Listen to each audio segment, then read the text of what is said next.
Hello, today is day 19, I believe. Yeah, that must be right, because we're coming up on 2 days, on 3 weeks post-op. Now, sorry Johnny, I went to work today.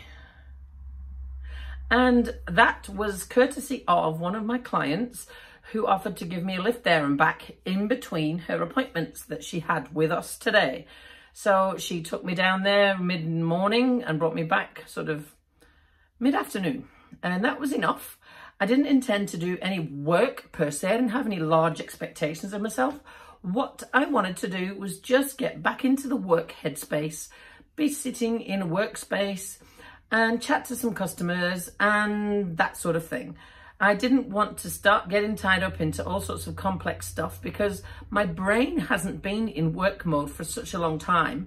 And I've been through such a lot with this leg that I haven't actually been to work in 5 months. Now, I have kept a little eye in the background, obviously, but I haven't actually been running anything for about 5 months. And the team my team are amazing and they've run it all for me. So I kind of feel like I need to ease back in slowly, like somebody needs to introduce me to the systems because I sort of feel a little bit out of touch. So I just sat at reception and had a chat with people. Now, I just kind of assumed that everybody knew. And, well, of course, I'm sitting behind a desk. So unless you're looking really closely, you may not notice the wheels that I'm, sitting in. And one of the customers that used to be a massage customer of mine when I was able to massage, was having a chat to me. Oh, it's been a while, how's things going? And he didn't know that I'd had an amputation. And I sort of waved my leg at him and I think I gave him a bit of a fright. Sorry, Johnny. But he dealt with it really well and we had a little chat and yeah. And everybody else that I've seen today have all been really interested in talking to me and finding out how it's gone and asking me all sorts of questions about how it feels, that sort of thing. I don't mind answering those sorts of questions. And I've had more questions since people have seen me in person than I have on the videos, even though a lot of people are following the videos. So ask away. If there's anything you want to know, just ask away. The most popular thing that people find a bit odd is that the front of my leg feels like the back of my leg because my calf is wrapped around like that. And I was explaining that to someone and they were talking about how freaky that must be. It is a bit freaky, to be fair, but that's the way it is. And somebody asked me today, did it feel odd? Well, yeah, it does, because somebody's chopped your leg off, so of course it feels odd.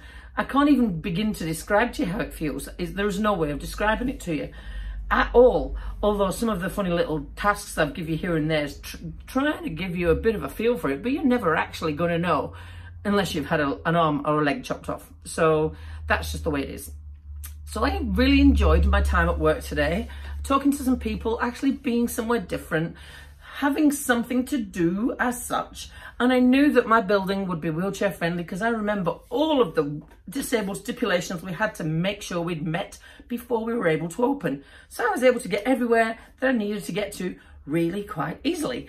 And I think it's the first time anyone's been through the building in a wheelchair. So it was good to know that things work like they're supposed to. I've just got back and that was my day. So I'm feeling pretty stoked. I actually feel now like I'm ready for the next thing. And it's beginning to frustrate me that I'm sitting in a chair and that I'm not able to get up and stand because I'm not allowed. And I'm hoping, really hoping, when the district nurse comes on Thursday that the dressings on this incision can come off, because that means that I'll be allowed to drive and I'll be allowed to swim because it says so on my discharge summary. When the dressings can come off, I can do most of those things. So fingers crossed for me, because by the end of this week, if it's looking good, I might be able to do that. There's another important thing also that I found out today. I rang the limb centre to find out what actually was happening in that first appointment and to chase down the shrinker sock. Now, I still haven't got it, but she told me not to worry because they're restocking and the suppliers are a bit slow because of COVID, the restrictions on imports and all that sort of thing, but not to worry because that wasn't going to hold up what was happening next. And I asked her, what was that? So the first appointment was literally making a plan. I sort of felt a little bit let down by that. Just a plan? Is that it? I'm going all the way to Dunedin to make a plan? I need a bit more than a plan. And she said, oh, and it depends on how your wound is looking. If your wound is looking good, then we might be able to cast you for your first socket. And I said, well, how's it got to look? She said, well, healed. I'm like, well, it is. I'm hoping in the next week or two that they're going to take the dressings off. So that means that the casting for the first socket, for the first leg, can happen as well if those dressings come off. So there's 3 things that I'm hoping that will happen this week. There's a lot riding on this, district nurse, so I do hope that you play my game, because I'm starting to get a little bit impatient. And that is because I'm feeling good. I've had no pain at all today. I've had no phantom pain. A lot of people are like, what? No phantom pain, no pain whatsoever. Again, people have seen me like, oh, I've got my bubbly back.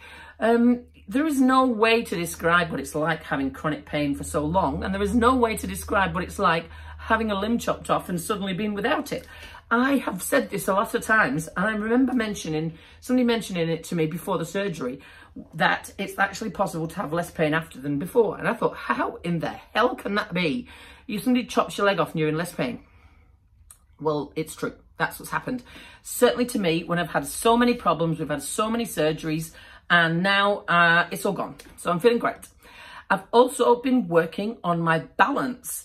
Now, based on yesterday, when I was talking about having to lean a bit more to the side, I've been standing talking to people every time that I can, as much as I can, and I'm hoping, I'm going to time it this time, 25 seconds the last time I managed it. I'm hoping that I can get further than 25 seconds this time. Let's see how I go. All right, let's go. Are we ready, people? Let's go.